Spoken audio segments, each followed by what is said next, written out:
Hello दोस्तों, मेरा नाम श्रुति है। आज हम पढ़ेंगे direct and indirect speech.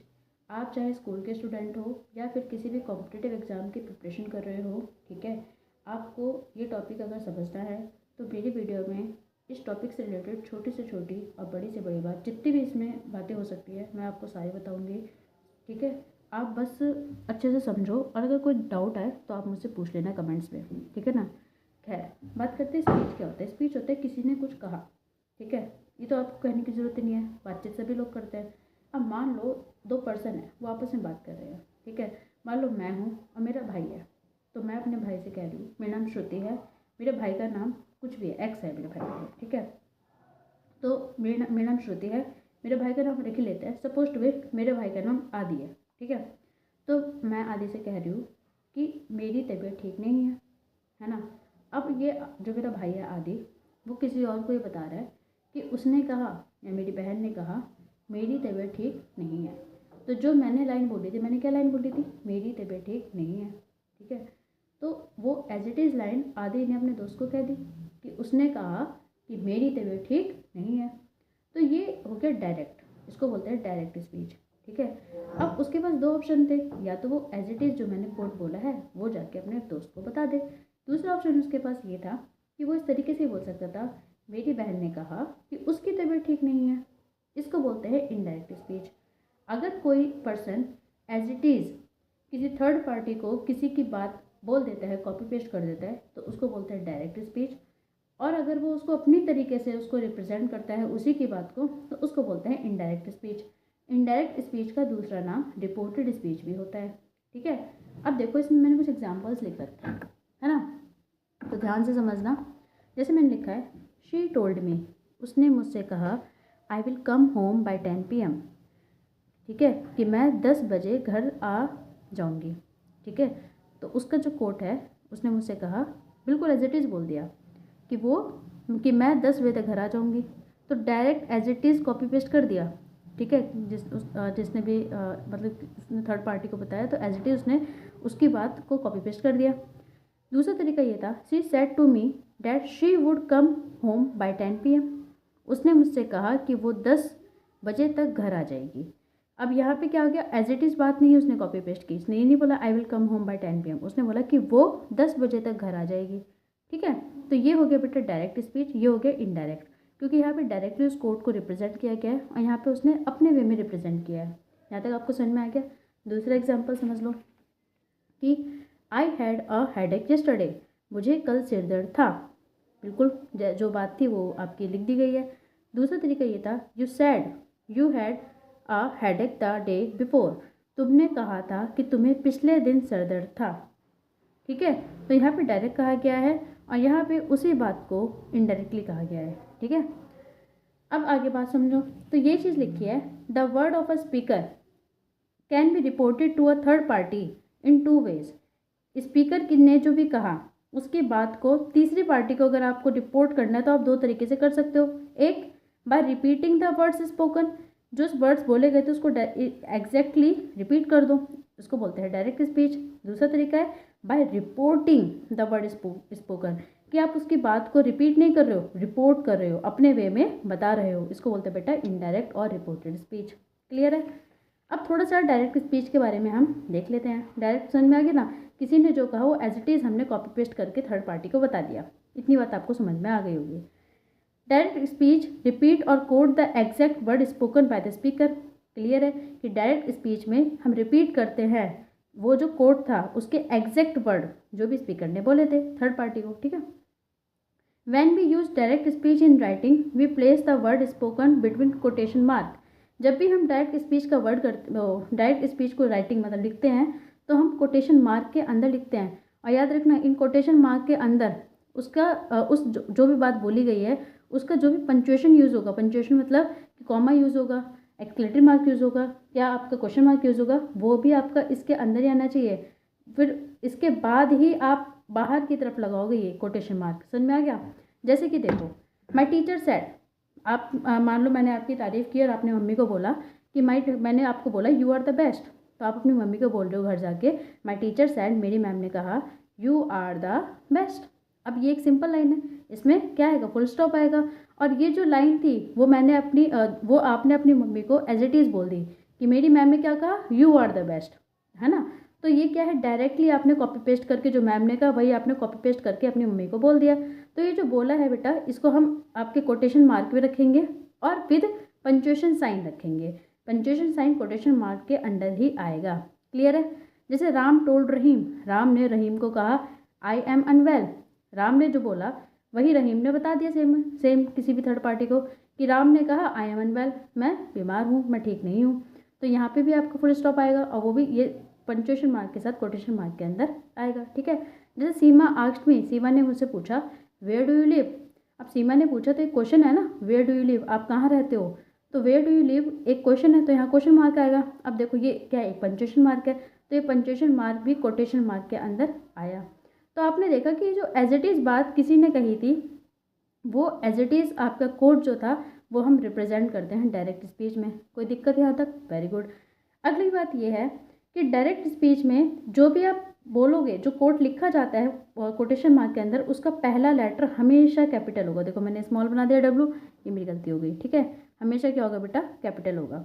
The first letter within the inverted commas, inverted commas के अंदर जो पहला लेटर होगा शुड ऑलवेज बी कैपिटल, वो हमेशा पहला लेटर क्या होना चाहिए, कैपिटल होना चाहिए।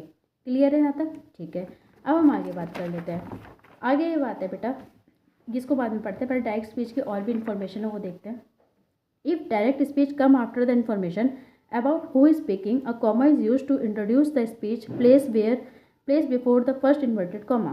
फॉर एग्जाम्पल, कभी कभी ये होता है कि आप जो बात है वो पहले लिख देते हो, ठीक है, और जिसने कहा उसे बाद में लिख देते हो।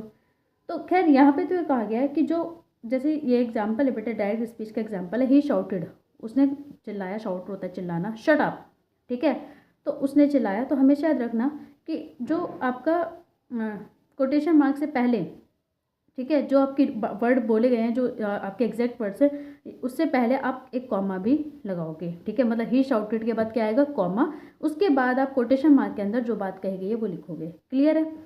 अब एक कभी कभी ऐसा होता है कि दो बात कही जाती है ना, क्या होता है, दो आपके एग्जैक्ट वर्ड बोले जाते हैं, तो उस टाइम पे हम कैसे करेंगे, देखो। जैसे देखो यहाँ पे दो बात की गई है कि thinking back he said she didn't expect to win. पीछे मुड़कर सोचूं, मतलब ये सोच रहा है कि पीछे मुड़ के सोचूं तो उसे जीतने की उम्मीद नहीं थी। तो थिंकिंग बैक भी एक डायरेक्ट बात है ना। उसने, किसी ने कहा कि उसने, मतलब कोई बात कह रहा है कि यार मैं पीछे मुड़ के सोचूं ना तो उसके जीतने की उम्मीद नहीं थी, उसे जीतने की उम्मीद नहीं थी। ठीक है, तो थिंकिंग बैक भी एक आपका डायरेक्ट वर्ड्स है और ये वाली भी डायरेक्ट वर्ड्स है। अब दोनों हैं, तो आप क्या करोगे, जो पहला वाला कोटेशन होगा उसमें आप पहला लेटर कैपिटल लिखोगे और दूसरा वाला जो कोट होगा उसमें आप पहला लेटर स्मॉल लिखोगे। ठीक है, तो इस तरीके से आप देखा कि पहला डायरेक्ट स्पीच का कोट विद इन कोटेशन में रहेगा। ठीक है, पहला जो होगा डायरेक्ट स्पीच का कोट वो कोटेशन में रहेगा और कैपिटल लेटर से स्टार्ट होगा, लेकिन सेकंड कोट कोटेशन में तो रहेगा लेकिन वो स्मॉल लेटर से स्टार्ट होगा। किससे स्टार्ट होगा, स्मॉल लेटर से। तो ये छोटी छोटी चीज़ें जो आपको समझ में आ गई होंगी। बात करते हैं इनडायरेक्ट स्पीच की। तो इनडायरेक्ट स्पीच, ठीक है, और इनडायरेक्ट नरेशन की बात करते हैं। इन रिपोर्टेड और indirect speech we do not report the exact word of the speaker. इसमें हम जो स्पीकर ने कहा उसके एग्जैक्ट वर्ड को कॉपी पेस्ट नहीं करते हैं, बट कन्वे द सेंटेंस और meaning of a person speech. लेकिन जो भी किसी ने कहा था, अगर हम थर्ड पार्टी को बता रहे हैं तो उसके मैसेज को हम एक मीनिंगफुल तरीके से रिप्रेजेंट करते हैं। ठीक है ना। इसलिए जैसे हम डायरेक्ट स्पीच में जो भी कोट बोला गया था उसको कोटेशन मार्क के अंदर रखते थे, राइट। इसमें हम जो बात कही गई है इनडायरेक्टली, अगर हम किसी की बात को कह रहे हैं तो उसकी जो बात है उसको हम कोटेशन मार्क के अंदर नहीं रखते हैं, याद रखना। Unlike direct speech, indirect speech is not usually placed inside quote mark. Clear है। जैसे कि उसने, देखो पहला एग्जाम्पल आपने पढ़ा था, अभी क्या पढ़ा था कि माई मम्मी, मेरी मैम ने कहा यू आर द बेस्ट। बिल्कुल एग्जैक्ट वर्ड बोल दिया, मैम ने ही बोला था यू आर द बेस्ट। ठीक है, अब अपनी मम्मी को दूसरे तरीके से ऐसे भी तो बता सकता था। कैसे बता सकता था, आई वॉज द बेस्ट। ठीक है, माई टीचर सैड, अब देखो यहाँ पे कोटेशन मार्क आपका हट गया है और कॉमा भी हट गया है ना। तो my teacher sad that I was the best लिखते कैसे, अभी हम स्टेप सीखेंगे, लेकिन मैंने यहाँ पे बता दिया कि यहाँ पे आपका कोटेशन मार्क बेटा हट चुका है। जैसे रोहम ने रहीम को कहा था कि मैं ठीक नहीं हूँ, एग्जैक्ट वर्ड उसने लिख दिए थे, आई एम अनवेल। राम के ही वर्ड रहीम ने बता दिए। ठीक है, Rohan Ram told Rahim I am unwell. अब यहाँ पे क्या हुआ, Ram told Rahim that he was unwell. ठीक है, ये आपका आई एम अनवेल उसके एग्जैक्ट वर्ड थे, लेकिन यहाँ पे ये नहीं लिखे गए हैं। ठीक है, सीमा आपका दूसरा वो वाला था, सीमा ने पूछा वेयर डू यू लिव, आप कहाँ रहते हो। ठीक है, लेकिन आपका इनडायरेक्ट स्पीच में क्या हुआ, सीमा एनक्वायर्ड वेयर आई लिव, मैं कहाँ रहती हूँ। सीमा ने पूछा मैं कहाँ रहती हूँ। ठीक है, तो सीमा के एग्जैक्ट वर्ड उसने नहीं बोले। आगे समझ में, तो डायरेक्ट और इनडायरेक्ट में आपको थोड़ा सा फर्क समझ में आया होगा। अब कुछ बातों का ध्यान रखना है जब हम आगे पढ़ेंगे कि conversion of direct speech into indirect speech. जब आप डायरेक्ट स्पीच को इनडायरेक्ट में कन्वर्ट कर रहे हो तो बहुत सारे फैक्टर कंसिडर किए जाते हैं। ठीक है, various factor are considered while changing direct speech into indirect speech. For example हम रिपोर्टिंग वर्ब क्या होती है बेटा, ये जो आप ये जो वर्ड लिखते हो ना, ये जो आपने लिखा है माई टीचर सेड, तो ये जो सेड है मेरे टीचर ने कहा, ठीक है, टोल्ड है, सेड है, इसको बोलते हैं रिपोर्टिंग वर्ब। ठीक है, इसको भी हम कन्वर्ट करते हैं जब हम डायरेक्ट से इनडायरेक्ट बना रहे होते हैं, तो हमें रिपोर्टिंग वर्ब को हमें कन्वर्ट करना होता है, चेंज करना होता है, मॉडल्स को चेंज करना होता है, टाइम को चेंज करना होता है। ठीक है, प्लेस, प्रोनाउंस, टेंसेस, पंक्चुएशंस, ये सभी चीज़ें चेंज हो जाती है जब हम डायरेक्ट को इनडायरेक्ट में कन्वर्ट कर रहे होते हैं। यहाँ तक क्लियर है। अब हम थोड़े से स्टेप्स देख लेते हैं। ठीक है, steps for changing direct speech into indirect speech. Step one क्या है, याद रखना आप, स्टेप वन ये है। ठीक है, क्या देखना है, steps for changing direct speech into indirect speech. Step one ये है कि change the reporting verb as per the type of sentence. जिस भी टाइप का आपका सेंटेंस है, सेंटेंस पॉजिटिव हो सकता है जिसे हम असर्टिव बोलते हैं, सेंटेंस इंपेरेटिव हो सकता है, इंटेरोगेटिव हो सकता है, एक्सक्लेमेटरी हो सकता है। तो जिस भी टाइप का सेंटेंस है उस हिसाब से हमें रिपोर्टिंग वर्ब को बेटा चेंज करना है। जैसे कि असर्टिव सेंटेंस, सिंपल सेंटेंस में हम ज़्यादातर रिपोर्टिंग वर्ब सैड यूज़ करते हैं, तो इनडायरेक्ट में भी वो सैड ही रहता है। ठीक है, लेकिन अगर किसी की कोई बात जो कोटेशन है, वो जो आपका कोटेशन में लिखा गया वो इंटेरोगेटिव है, ठीक है, या फिर बाहर जो मतलब वो एक सेंटेंस इंटेरोगेटिव टाइप का है, तो आप इनडायरेक्ट में कैसे कैसे वर्ड यूज़ करते हो, आप आस्क्ड लिख देते हो, एनक्वायर्ड लिख देते हो, या फिर डिमांडेड या क्वेश्चन। ये हम क्वेश्चंस करेंगे ना, उसके साथ हमें और क्लियर होगा। अगर कोई इम्पेरेटिव है, ठीक है, तो इम्पेरेटिव सेंटेंस में आप जो इनडायरेक्ट में चेंज करोगे उसमें आप कैसे वर्ड यूज़ करोगे, रिपोर्टिंग वर्ब कैसे यूज़ करोगे, रिक्वेस्ट वर्ड यूज़ कर सकते हो, ऑर्डर्ड, एडवाइज्ड, कमांडेड। ठीक है, समझ में आ गया। उसके बाद बात करते हैं एक्सक्लेमेटरी। आप कोई चीज़, आपको पता है एक्सक्लेमेशन मार्क है ना, कोई चीज़ अगर आपको जैसे कि कोई अच्छा लगा, कोई गेम अच्छा लगा, वाओ क्या गेम था, किसी ने शॉट मार दिया, क्या शॉट मारा, ठीक है, हो रहे हम जीत गए, तो ये सब एक्सक्लेमेशन जो आपकी फीलिंग्स होती हैं। ठीक है, तो उसको भी आप इनडायरेक्ट में कन्वर्ट करते टाइम रिपोर्टिंग वर्ब में वर्ड्स कैसे यूज़ करोगे, जैसे exclaim with admiration, exclaim with regret, ठीक है, एक्सक्लेम विद सरप्राइज। इस तरीके से आप ये वर्ड्स है ना, जैसे see exclaim with admiration, see exclaim with regret. ठीक है, इस तरीके से आप इनडायरेक्ट स्पीच में कन्वर्ट करते समय इन वर्ड्स का इस्तेमाल करोगे रिपोर्टिंग वर्ड्स में। ठीक है, जैसे कि मैंने एग्जांपल दिया है, ही सैड, उसने कहा do you want some coffee, आपको कॉफ़ी चाहिए, तो आप देख रहे हो कैसा है, इंटेरोगेटिव है, क्वेश्चन मार्क आ रहा है, या पहचान लोगे। तो इंटेरोगेटिव में हम या तो यूज़ करेंगे चेंज करते समय आस्क्ड या एनक्वायर्ड या डिमांडेड या क्वेश्चन। ठीक है, अब सी सैड, उसने कहा क्या तुम्हें कॉफ़ी चाहिए, तो एक तरीके से उसने पूछा ना, तो हम इनडायरेक्ट में कन्वर्ट करते टाइम सैड की जगह क्या लिख देंगे, आस्क्ड लिख देंगे। ठीक है, तो ही आस्क्ड, क्लियर ना, सी कर रही थी बार बार में, ही सैड है क्वेश्चन में। ठीक है, स्टेप टू क्या है, स्टेप टू है बेटा, ये जो आपका रिपोर्टिंग वर्ब है, दिस इज रिपोर्टिंग वर्ब और दिस इज कोट, जो भी स्टेटमेंट है इनके बीच में कॉमा दिख रहा होगा आपको, तो इनडायरेक्ट में चेंज करते टाइम में कॉमा हट जाता है, तो ये remove the comma that separate reporting verb and quoted statement and put that. तो हम ये कॉमा हटा के डैट लगा देते हैं, सभी सेंटेंस में डैट नहीं लगाते हैं, लेकिन याद रखना हम ये कॉमा हटाते हैं इनडायरेक्ट में चेंज करते टाइम, और इसकी जगह डैट या फिर इफ़ लगा देते हैं। जैसे ही सैड, उसने कहा, तो ही आस्क्ड में कन्वर्ट कर देता, अब कॉमा लगा के ही आस्क्ड डैट मतलब की या फिर इफ़, ये यूज़ कर देते हैं। ठीक है, स्टेप 3 है remove the quotation mark. Indirect में कन्वर्ट करते समय मैंने आपको पहले ही बताया था कि जो कोटेशन मार्क है, ये जो कोटेशन मार्क है इसको भी रिमूव कर देते हैं। ठीक है, तो हमने कर दिया इसको भी रिमूव। तो आपने जैसे कि ही said do you want some coffee, तो आपने लिख दिया ही आस्क्ड, कॉमा हटाया, डैट लिखा, और आपने कोटेशन मार्क को भी, देखो मैंने क्रॉस से रिप्रेजेंट किया, इसको भी आपको रिमूव करना है।